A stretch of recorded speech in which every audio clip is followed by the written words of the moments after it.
Galera chegando aí, live especial hoje sobre controle de condicionalidade para concursos. Galera que estiver chegando, compartilha, comenta. Importante essa live, cai em basicamente não, cai em todos os concursos públicos. Eu não vejo uma prova de concurso público ou OAB que não caia um tema, uma questão pelo menos, sobre controle de condicionalidade. Então a galera que estiver chegando aí pode comentar. Pode marcar o amigo aí pra gente começar essa live o quanto antes. Beleza? Daqui a menos de um minuto a gente vai começar essa live. Só esperar a galera chegar aí. Vamos curtindo e comentando, compartilhando. Se puderem já comentar e dizer se a internet tá boa, se a luz tá boa, se o som tá bom, pra gente fazer uma live especial sobre controle de condicionalidade para concursos públicos. Meu nome é Pedro Paulo Coelho, sou defensor público do Espírito Santo. Tenho o prazer aí de trabalhar com a equipe do Amo Direito e a minha ideia é tentar passar de uma maneira didática um pouco do que eu aprendi durante essa trajetória para concursos públicos. Foram mais de 3 anos estudando para concurso para a Defensoria Pública e hoje eu realizei meu sonho e queria poder ajudar vocês também a realizar o sonho de vocês de passar em concurso público. Estou vendo aqui, vamos ver se a galera vai mandando mensagem. Estou tentando ver o vídeo aqui. Sempre me enrola nesse início. Acabou de compartilhar. Deixa eu ver aqui, ó. Selma Camila Lobato. Ó, a Camila aí, ó. Cadê o nosso querido, cadê o seu querido namorado? Estudando para defensorias. Espero que esteja dando certo aí a trajetória para concurso. Bom, pessoal, a live hoje vai ser especial sobre controle de condicionalidade. A gente tem 1 hora de live, então vou tentar ser o mais rápido e mais objetivo possível, beleza? Bom, começar um pouco sobre o nosso sistema de controle de condicionalidade. A gente teria 2 controles básicos feitos pelo judiciário. E por que feitos pelo judiciário? O sistema brasileiro, ele adota um sistema jurisdicional misto. Um sistema jurisdicional misto. Ou seja, todo controle de condicionalidade ele é feito de forma jurisdicional, diferentemente de alguns países, como a França, que o controle de condicionalidade é político, e o sistema da Suíça, que é um controle misto, há tanto o controle político quanto o controle jurídico. Já no Brasil, o controle de condicionalidade ele é jurídico. Ah, mas ele só é feito pelo judiciário? Não, e a gente vai mostrar aqui também que ele não é feito somente pelo Poder Judiciário. Há, por exemplo, controle preventivo de constitucionalidade realizado em âmbito legislativo, como é o caso da Comissão de Constituição e Justiça, quando faz o parecer sobre a constitucionalidade ou não de alguma lei. Então, o próprio legislativo faz um controle de constitucionalidade de forma preventiva, porém, obviamente, ele não exerce o controle legislativo, ele exerce o controle jurídico no âmbito legislativo. Por isso que o sistema brasileiro, ele é um sistema jurisdicional. Se a galera puder mandar mensagem para dizer se a internet está boa, se está travando ou não, para a gente continuar essa live da melhor maneira possível, comentem, compartilhem, que eu vou tentar fazer um pouco essa live de maneira mais dinâmica possível. Bom, e por que há um controle de constitucionalidade? O primeiro fundamento do controle de constitucionalidade é baseado inclusive na natureza da nossa Constituição. A nossa Constituição é rígida, ela exige certos requisitos para a aprovação de leis e também a aprovação da emenda constitucional. A emenda constitucional à Constituição, a emenda à Constituição, ela exige um requisito mais rigoroso, qual seja, aprovação em 3/5 nas 2 casas em 2 turnos. Ou seja, uma emenda à Constituição, e hoje a gente tem algumas PECs tramitando tanto no Senado quanto na Câmara dos Deputados, ela começa por uma das 2 casas no Congresso Nacional, ou na Câmara dos Deputados, ou no Senado Federal. E ela exige votação em 2 turnos, ou seja, tem que votar 2 vezes a mesma matéria e com um quórum de 3/5 da casa. Beleza? E aí é aprovada, se for aprovada em 2 turnos, tanto na Câmara de Deputados quanto no Senado Federal, essa PEC já vai para a promulgação do presidente, para a publicação. O presidente não tem o poder de veto na emenda constitucional. Já nas leis complementares e leis ordinárias, lei complementar que exige o quórum da maioria absoluta e lei ordinária que exige o quórum da maioria simples, nesses casos, o presidente da República pode, inclusive, realizar o veto, que a gente chama de veto tanto jurídico ou veto político. Ele pode fazer o veto político. Como ele faz isso? Ele fundamenta politicamente aquele veto que pode, inclusive, ser derrubado pela Assembleia Legislativa ou pelo Congresso Nacional. Ou pode fazer o veto jurídico. E esse veto jurídico, o Executivo vai se utilizar também de um controle de constitucionalidade.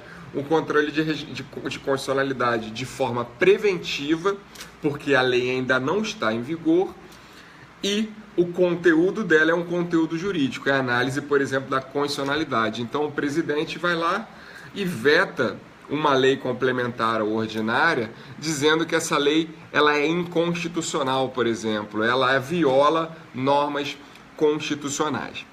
Beleza? Então, basicamente, o controle de constitucionalidade ele é necessário porque há uma supremacia formal da Constituição. A Constituição ela é hierarquicamente superior às outras normas. Como eu disse, eu sempre falo sobre a pirâmide de Kelsen. Estou falando da maneira mais rápida, pessoal. Se vocês não estiverem entendendo, vão mandando mensagem. Eu estou vendo poucas mensagens de comentário aqui, mas se puderem comentar e dizer se estão gostando da live, se a internet está boa. Bom, voltando à questão da live e da pirâmide de Kelsen. Bom, a pirâmide de Kelsen, para quem já fez direito ou está estudando para concurso, deve lembrar bem, é a pirâmide que fala sobre a hierarquia das leis, das normas do direito penal, do direito brasileiro. E no topo dessa pirâmide está a Constituição da República. Após estão as leis complementares e leis ordinárias, e abaixo disso vem os regulamentos, portarias. Bom, o entendimento do STF, inclusive, quanto à lei complementar e à lei ordinária, é que não há hierarquia entre a lei complementar e a lei ordinária. O que há, na realidade, é uma matéria reservada à lei complementar, ou seja, quando essa matéria deve ser tratada por lei complementar, ela é expressa na Constituição. Um exemplo é o Código Tributário Nacional, que ele deve ser feito por lei complementar. Já a lei ordinária não há essa obrigatoriedade, e aí o quórum da lei ordinária, ele é um quórum da maioria simples, mas não há uma hierarquia entre lei complementar e lei ordinária. E aí uma pergunta que vocês podem fazer para mim sobre controle de constitucionalidade: é possível buscar a inconstitucionalidade de uma norma constitucional? Pergunta interessante que pode cair no seu concurso público. Bom, tem que ter, a gente sempre em concurso público, a gente tem que pensar e sempre ter na nossa cabeça aquela frasezinha, aquela palavra depende. Depende. Nem todas as normas constitucionais podem ser objeto de uma ação ou de um controle de constitucionalidade. Por quê? As normas constitucionais originárias, ou seja, aquelas normas oriundas do poder constituinte originário, aquelas normas que nasceram junto com a Constituição de 88, elas não podem ser objeto de ação direta de controle de constitucionalidade. Porém, as normas posteriores, normas constitucionais posteriores, advindas de uma emenda constitucional, podem sim ser objeto de controle de constitucionalidade. Beleza? Bom, agora a gente vai falar um pouco sobre a origem do controle de constitucionalidade e suas espécies. Bom, como eu falei antes, temos duas formas de controle de constitucionalidade. O controle de constitucionalidade de forma abstrata, que é o caso bem comum, em que o STF detém o monopólio desse controle de constitucionalidade, porque o STF é o guardião supremo da Constituição Federal. controle abstrato, e temos também o controle concreto de condicionalidade, que ele pode ser feito no caso concreto, ou seja, eu percebo que eu estou tendo um direito violado e eu ajuizo uma ação de uma obrigação de uma ação de danos morais, por exemplo, indenização por danos morais. Mas para eu obter êxito naquela ação, eu preciso também enfrentar uma norma constitucional, enfrentar a norma constitucional, ter como parâmetro a norma constitucional, porém enfrentando a constitucionalidade ou inconstitucionalidade de uma lei. Nesse caso, a gente fala em controle concreto de constitucionalidade. Já o controle abstrato de constitucionalidade é quando há uma possibilidade em abstrato de essa norma, essa lei, geralmente lei ordinária ou lei complementar, essa lei ou norma, até porque há outros atos normativos que também podem ser enfrentados por controle de constitucionalidade, eu vou falar um pouco disso nessa aula. Esses atos podem ser questionados, só que eles são questionados de forma abstrata, porque pode haver vários casos em que essa norma está violando a Constituição e atingindo o direito de alguma pessoa. Beleza? Bom, falei um pouco sobre esse critério do controle concreto e o controle abstrato. Mas na realidade a doutrina adota vários critérios para definir a inconstitucionalidade, inclusive quanto ao órgão julgador. Como assim quanto ao órgão julgador? Quando a gente fala em controle abstrato de constitucionalidade, a gente pode falar também de controle concentrado de constitucionalidade. Olha que curioso, cuidado para não se confundirem. Controle concreto não é sinônimo de controle concentrado. Controle concreto não é sinônimo de controle concentrado. O controle abstrato, ele acaba não sendo sinônimo porque o parâmetro de conceituação é diferente, mas ele trata da mesma espécie de controle.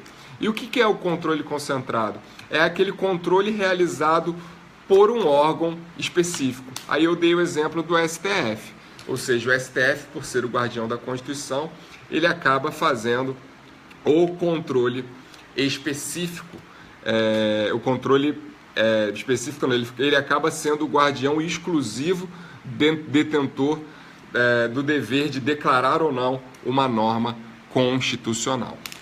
Bom, aí a gente vai tratar um pouco, obviamente, do controle concentrado de constitucionalidade ou controle abstrato de constitucionalidade. Por quê? Porque geralmente esses são as principais perguntas de concurso público para vocês. E há vários controles, há vários remédios constitucionais a serem feitos para controlar essa constitucionalidade. Um exemplo mais típico é a ação direta de inconstitucionalidade, ou ADI, ou ADIM, é a sigla utilizada para falar de ação direta de inconstitucionalidade.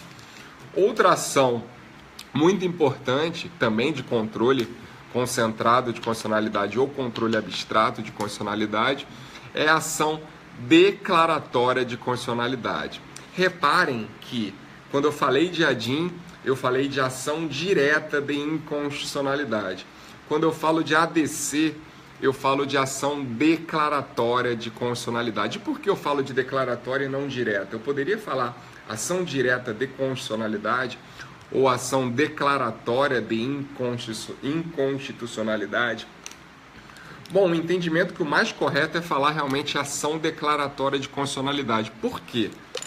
Porque essa lei, todas as leis, quando elas são promulgadas, quando elas estão em vigor, elas são presumidas constitucionais.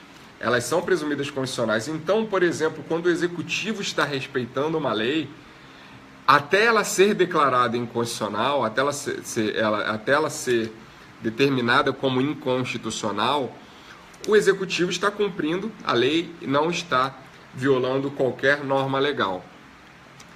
Porque todas as leis se presumem constitucionais. Então, o objetivo da ação declaratória de constitucionalidade é basicamente declarar e tornar aquela presunção, que era uma presunção relativa de constitucionalidade em presunção absoluta de constitucionalidade. Mas é presunção absoluta até de forma mitigada, tá? E isso eu vou explicar para vocês.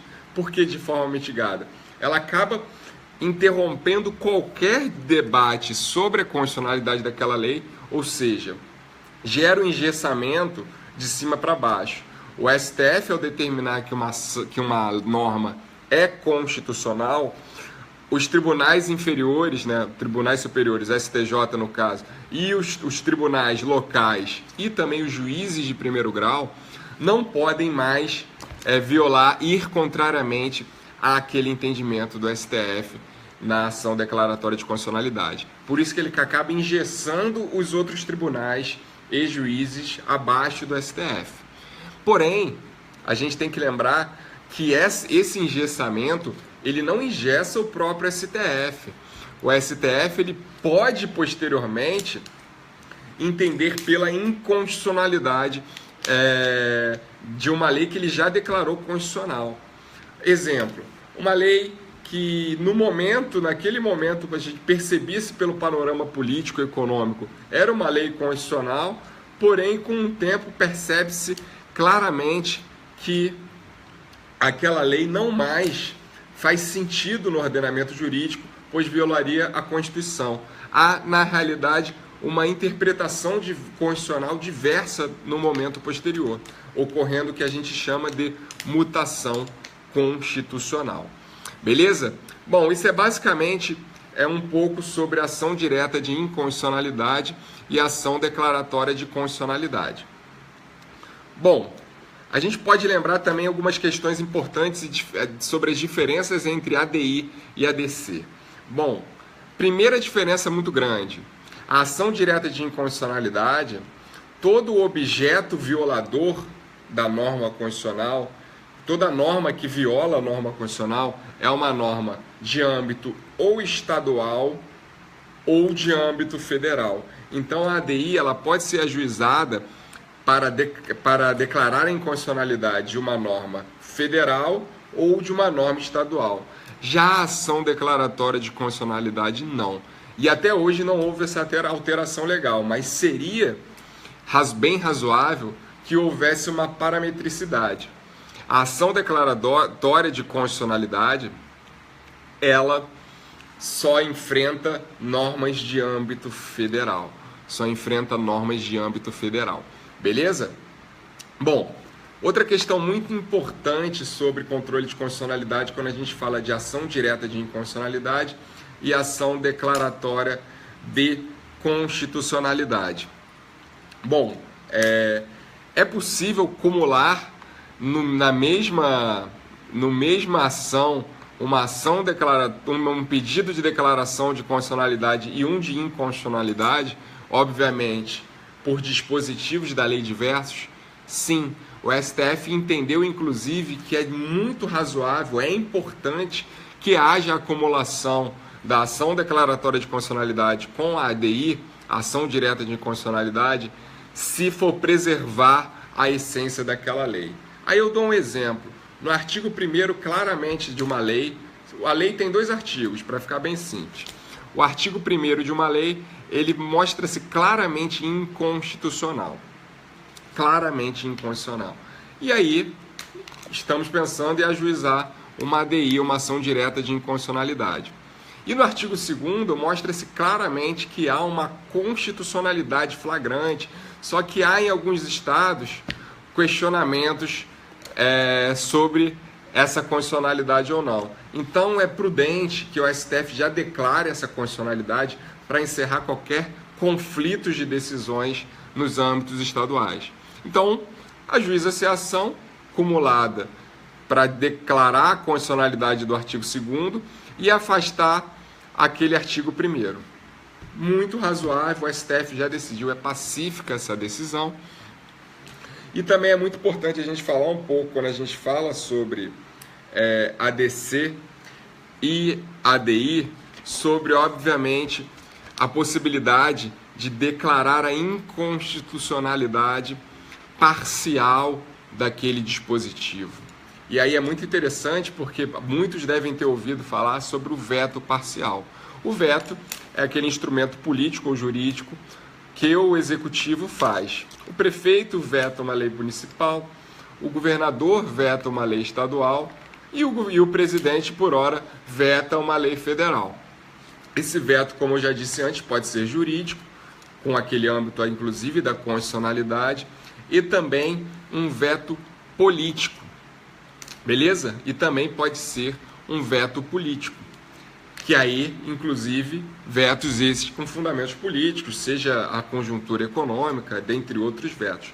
Só que o veto, instrumento esse utilizado pelo executivo, ele só pode vetar dispositivo inteiro da lei, ou seja, foi promulgada está para ser promulgada uma lei e tem um prazo, obviamente, desculpa, gente.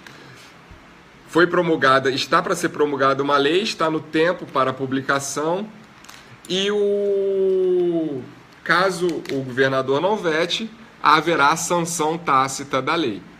Só que o governador vai e veta o artigo 1º da lei. E ele apenas sanciona o artigo 2º da lei. Esse veto, obviamente, pode ser derrubado pelo Congresso Nacional ou pela Assembleia.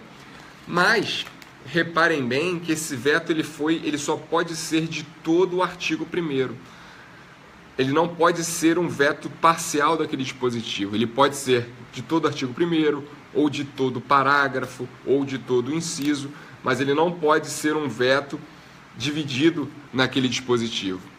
Mas a declaração de inconstitucionalidade, ela pode sim ser de forma parcial. Aí eu dou um exemplo. No artigo 1º diz lá várias hipóteses, por exemplo, de cumprimento de progressão de regime. Vou dar um exemplo assim só para tornar um pouco mais simples. Crimes hediondos, haverá progressão de regime em 2/5, se reincidente 3/5, aí no final bota, no caso de tráfico, não haverá progressão de regime. Estou dando um exemplo de lei esdrúxula só para dar um entendimento para vocês.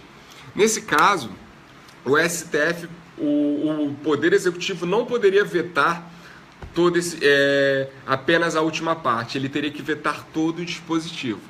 Só que o STF, quando faz o controle de constitucionalidade, não. Ele pode só pegar aquela parte e afastar a constitucionalidade daquela parte.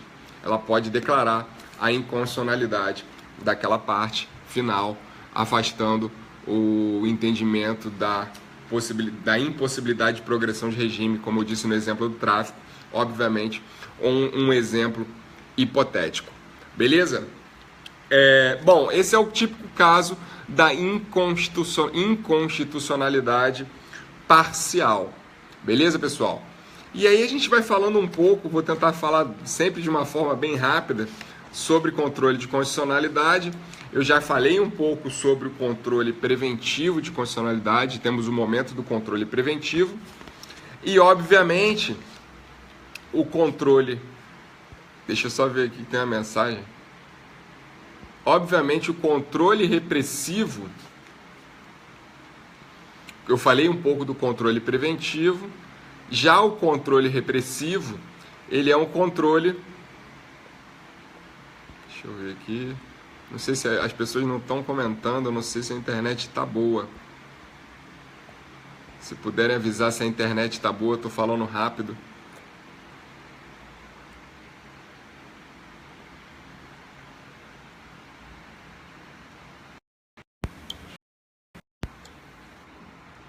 Não vi nenhum comentário ainda.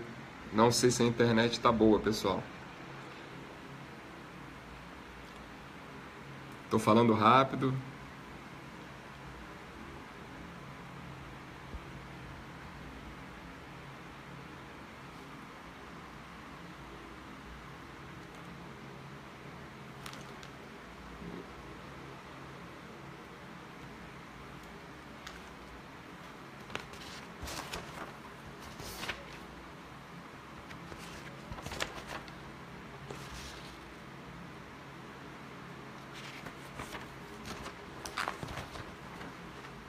Internet tá boa. Bom, pessoal, vou voltar aqui na live, acho que ninguém respondeu, vou continuar na live. Bom, voltando aqui à live, estava falando um pouco sobre o controle de forma concreta, concentrada no STF. Mas esse controle concentrado, ele também pode ser feito no âmbito estadual. E o âmbito estadual ele vai enfrentar tanto leis municipais quanto leis estaduais. Alguns estados, eles preveem, na realidade, não uma ação direta de inconstitucionalidade, mas uma ação representativa de inconstitucionalidade. É basicamente a mesma essência da ação direta de inconstitucionalidade, porém, muda-se o termo. Algumas constituições estaduais prevêem a ação representativa de inconstitucionalidade. Já outras prevêem o mesmo nome de ação direta de inconstitucionalidade. E o âmbito, obviamente, é tanto de lei municipal quanto de lei estadual. Bom, eu acho importante a gente falar um pouco sobre essa questão de controle de constitucionalidade. Eu falei que o sistema brasileiro é um sistema jurisdicional misto, porque ele tem o controle difuso, que ele tem origem nos Estados Unidos, no caso Madison versus Marbury, de 1803, que é o sistema norte-americano. E também a gente utiliza o sistema austríaco, que é o sistema de controle concentrado feito pelo STF. Só que quanto ao controle difuso, aquele controle que é feito espalhado pelos tribunais superiores, também o STF faz controle difuso, a exemplo do recurso extraordinário, e os juízes locais. Só que há uma questão muito interessante, que é o artigo 97 da Constituição, que eu vou ler para vocês. O artigo 97 da Constituição, ele fala o seguinte: somente pelo voto de maioria absoluta de seus membros ou dos membros do respectivo órgão especial poderão os tribunais declarar a inconstitucionalidade de lei ou ato normativo do poder público. Bom, somente pelo voto de maioria absoluta de seus membros ou dos membros do respectivo órgão especial poderão os tribunais declarar a inconstitucionalidade de lei ou ato normativo do poder público. Bom, isso é o que a gente chama de cláusula de reserva do plenário, ou full bench. Ou seja, quando há o enfrentamento por tribunais, deve haver o voto de maioria absoluta de seus membros ou dos membros do respectivo órgão especial. Bom, e aí a gente pode fazer um questionamento, mas e os juízes, eles precisam respeitar isso? Não, se há uma decisão de um juízo de primeiro grau, obviamente, ele não é pertencente de um tribunal, ele não é membro de um tribunal. Então, ele pode enfrentar de forma difusa a inconstitucionalidade de uma lei. Porém, obviamente, essa pessoa que tiver insatisfeita com a decisão que enfrentou essa inconstitucionalidade pode recorrer ao tribunal. E aí o tribunal, para enfrentar o controle de constitucionalidade de forma difusa, ele deve respeitar a cláusula da reserva de plenário. Só que aí tem algumas exceções. Tem algumas exceções bem interessantes. Uma dessas exceções é se o STF já se debruçou sobre essa questão. Se o STF já se debruçou sobre a questão enfrentada por aqueles tribunais, obviamente não há necessidade de decisão do plenário. E se o mesmo plenário daquele órgão, se o mesmo colegiado daquele órgão, ou seja, o colegiado do Tribunal de Justiça do Rio de Janeiro, ele já enfrentou aquele caso, aquela inconstitucionalidade, não há necessidade, obviamente, de apreciar de novo aquela inconstitucionalidade de forma plenária. Beleza? Então, se o STF já houvesse manifestado, ou se o próprio tribunal já houver se manifestado quanto àquele enfrentamento constitucional. Beleza? Bom, voltando aqui para a Constituição, é muito importante a gente sempre também falar no artigo 52, inciso 10 da Constituição da República. Deixa eu só ver aqui o horário. Artigo 52 da Constituição da República. E ele fala o seguinte: compete privativamente ao Senado Federal, suspender a execução no todo ou em parte de lei declarada inconstitucional por decisão definitiva do Supremo Tribunal Federal. Esse artigo 52, obviamente, ele não está falando do controle abstrato de constitucionalidade. Ele não está falando do controle concentrado de constitucionalidade, e sim do controle difuso realizado pelo Supremo Tribunal Federal. Inclusive, a resolução 5 do Senado, quando fala da lei de drogas, ele enfrenta essa suspensão da execução de uma lei que foi declarada inconstitucional pelo Supremo Tribunal Federal. Então, essa suspensão ela só se aplica em decisões proferidas no controle difuso. Artigo 52, inciso 10 da Constituição da República. Bom, agora eu vou falar um pouco de um tema bem interessante. Já são 8h35 aí, a live deu uma queda aqui de pessoas, eu não sei se a internet está boa. Bom, mas a gente pode fazer uma diferença muito interessante sobre inconstitucionalidade e não recepção de normas infraconstitucionais. Bom, um exemplo de norma não recepcionada, e foi inclusive, houve decisão pelo STF, é a lei de imprensa. E por que ela é não recepcionada? Porque a gente não fala no ordenamento jurídico brasileiro sobre a inconstitucionalidade superveniente. Não há hipótese de uma inconstitucionalidade superveniente. No Brasil, a gente fala, na realidade, em não recepção de norma anterior à Constituição da República. Como assim? Bom, a lei de imprensa, obviamente, ela é anterior à Constituição de 88. Então, o parâmetro de constitucionalidade da lei de imprensa não existia quando a lei de imprensa foi criada. Quando a lei de imprensa foi criada, ela supostamente era constitucional, até porque vigia a Constituição de 67, 69. Constituição essa claramente ditatorial. Só que com a Constituição de 1988, tornou-se aquela lei não inconstitucional, tornou-se aquela lei não recepcionada, porque quando ela já existia no ordenamento jurídico, quando veio a Constituição simplesmente não recepcionou aquela lei de imprensa.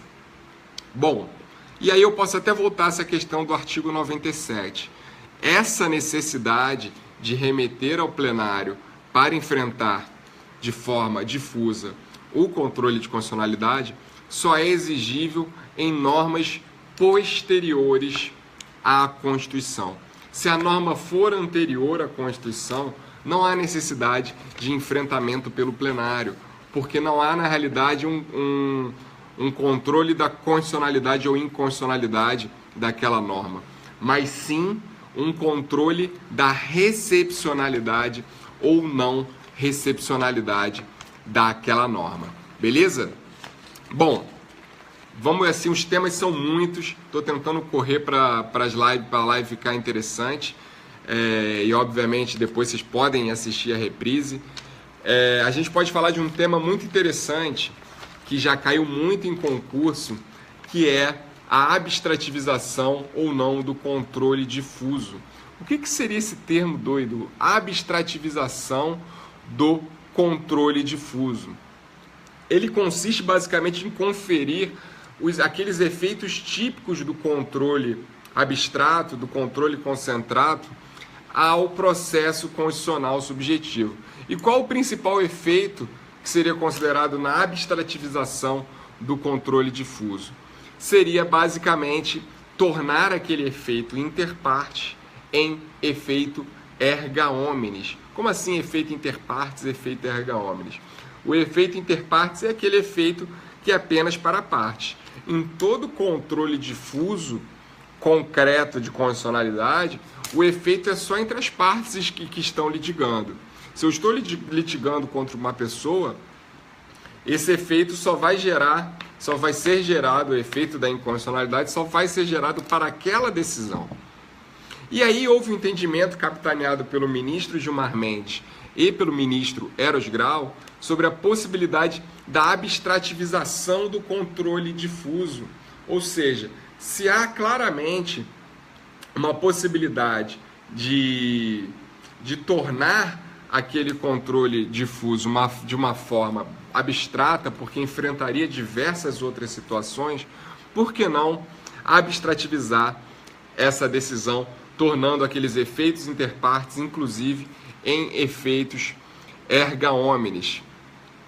E aí foi, inclusive, esse debate que nasceu no HC 82959 de São Paulo, e depois referido, inclusive, na reclamação 4335 do Acre. 4335 do Acre. Bom, hoje o STF entende que não há possibilidade de abstrativização do controle difuso, mas há alguns instrumentos interessantes que acabam tornando aquele controle difuso um controle amplo. Um deles é a repercussão geral. Então, ou seja, quando há um recurso extraordinário, o STF declara a repercussão geral daquele recurso para enfrentar de forma ampla, e também a súmula vinculante. Súmula vinculante que pode ser aprovada pelo STF, entendendo por vincular os demais órgãos do Poder Judiciário. Lembrando, obviamente, que o Legislativo não fica vinculado à súmula vinculante. Ele pode fazer uma lei contrária à súmula vinculante. Beleza? Bom,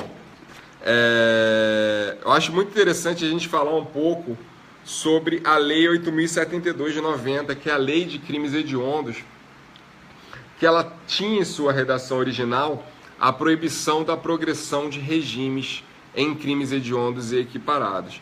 E esse HC 82959 de São Paulo, ele declarou exatamente a inconstitucionalidade dessa proibição de progressão de regime.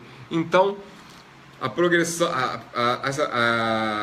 essa lei, que é uma lei de, salvo engano, de 1994, posterior, inclusive, com muito pleito por causa da morte da atriz Daniela Pérez, o movimento da Globo muito forte, da mãe da Daniela Pérez, a autora Glória Pérez, para tornar proibitiva a progressão de crimes, progressão de regime em crimes hediondos. Só que o STF, em 2006, no HC, pegar o número do HC de novo, HC 82959, entendeu pela inconstitucionalidade desse caso, mas em sede de HC. Ou seja, um caso específico geraria toda essa celeuma. Um caso específico. Só que o que acontece? Tinham várias guias de execução penal de pessoas que, pela lei, não teriam direito à progressão de regime, mas, por essa decisão do STF, passariam a ter direito à progressão de regime. Muitos, inclusive, já poderiam estar até no regime aberto de pena. Bom, o STF entendeu, nesse caso, que ele poderia expandir esse efeito interpartes para o efeito erga omnes. Beleza? Tá, a galera tá entendendo aí. Essa questão é muito interessante sobre o HC 82959, porque logo em 2007 veio uma lei alterando a progressão de regime, tornando a progressão de regime em 2/5 e 3/5. 2/5 para crimes hediondos de pessoas não reincidentes e 3/5 para pessoas que praticam crimes hediondos ou equiparados que sejam reincidentes em crimes hediondos. Lembrando que a progressão de regime para crimes simples é de apenas 1/6. Bom, a gente pode falar um pouco sobre a súmula vinculante 26. Súmula vinculante 26 do STF, ela fala também sobre esse entendimento. Se vocês puderem anotar a súmula, deixa eu pegar aqui o súmula 26 da STF, pessoal. Só um momento aqui. Pegar no meu... Acabei não separando a súmula 26, mas a súmula 26 da STF, ela é bem importante para vocês realizarem um estudo de direito constitucional, de controle de constitucionalidade para concursos públicos. Estou abrindo aqui só para ler o exato teor da súmula vinculante 26, que é aquela que permitiu a progressão de regime em crimes hediondos.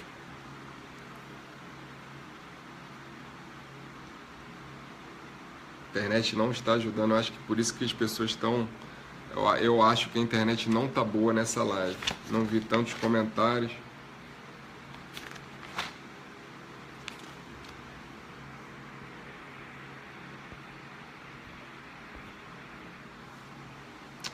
Deixa eu ver.